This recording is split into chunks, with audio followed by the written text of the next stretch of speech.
এবারের টি-20 বিশ্বকাপ নিয়ে বাড়তি নজর ছিল সবার। স্বল্প সময়ে টি-20 বিশ্বকাপের জন্য প্রস্তুতি সেরে প্রশংসা কুড়িয়েছিল যুক্তরাষ্ট্র। মাত্র ৫ মাস আগের পার্কের জায়গায় প্রথম কোনো অস্থায়ী স্টেডিয়াম তৈরি করে ব্যাপক সাড়া জাগিয়েছিল Nassau County International Cricket Stadium. এবারের আসরে সবার বিশেষ নজর ছিল নিউ ইয়র্কের ড্রপ ইন পিচে। তবে বিশ্বকাপ শুরু হতেই নাসাউ কাউন্টি ক্রিকেট স্টেডিয়ামের পিচ নিয়ে বেড়েই চলেছে জটিলতা। ড্রপ ইন পিচেই ভারতের বিপক্ষে প্রস্তুতি ম্যাচ খেলেছিল বাংলাদেশ।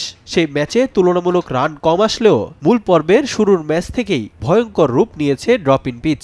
এ মাঠে এখন পর্যন্ত 2টি ম্যাচ হয়েছে। সব মিলিয়ে এই উইকেটে রান উঠেছে মাত্র ৩৫০, যেখানে প্রথম ম্যাচে ৭৭ রানেই গুটিয়ে যায় শ্রীলঙ্কা। আর এই সহজ লক্ষ্য তাড়া করতে নেমে বেগ পেতে হয়েছে দক্ষিণ আফ্রিকাকেও। নিউ ইয়র্কে প্রথম ম্যাচ বলেই তা স্বাভাবিকভাবে নিয়েছিল সবাই। তবে ভারত আয়ারল্যান্ড ম্যাচেও একই অবস্থা পুনরাবৃত্তি হওয়ায় নতুন করে সমালোচনা জন্ম দেয় ড্রপ ইন পিচ।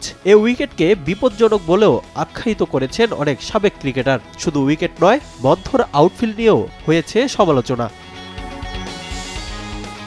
নগদে ৫০০ টাকা বা তার বেশি পেমেন্টে পেতে পারেন ঢাকায় জমিসহ ২০ কোটি টাকার পুরস্কার। এবার ড্রপ ইন পিচ নিয়ে টনক নড়েছে আইসিসির। নাসাউ কাউন্টি ক্রিকেট স্টেডিয়ামের পিচ নিয়ে যেমনটা প্রত্যাশিত ছিল সেরকম আচরণ না করায় এ সমস্যা সমাধানের জন্য বিশ্বমানের মাঠকর্মী নিয়োগ দিয়েছে আইসিসি।